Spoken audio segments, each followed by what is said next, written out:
পরমব্রত স্বস্তিকার বিরুদ্ধে তদন্তে গড়িয়াহাট থানা।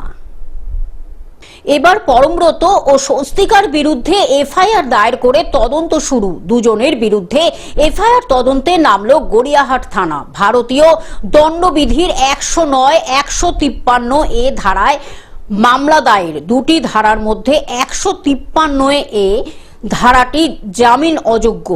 2021-এর মামলা বলে ভারতীয় ন্যায় সংহিতার জায়গায় ভারতীয় দণ্ডবিধিতে মামলা দায়ের। এর আগে সোশ্যাল মিডিয়ায় উস্কানিমূলক পোস্টের অভিযোগ ওঠে পরমব্রত চট্টোপাধ্যায় ও স্বস্তিকা মুখোপাধ্যায়ের বিরুদ্ধে। এ নিয়ে এর আগে পুলিশের অভিযোগ দায়ের করেন এক আইনজীবী। Bureau report, globe news. এখন থেকে গ্লোব টিভি দেখুন আপনার স্মার্টফোনে। গুগল প্লে স্টোর থেকে অথবা অ্যাপল প্লে স্টোর থেকে ডাউনলোড করুন গ্লোব টিভি লাইভ অ্যাপ। এছাড়াও জিও টিভি অ্যাপ থেকে দেখুন গ্লোব টিভি লাইভ।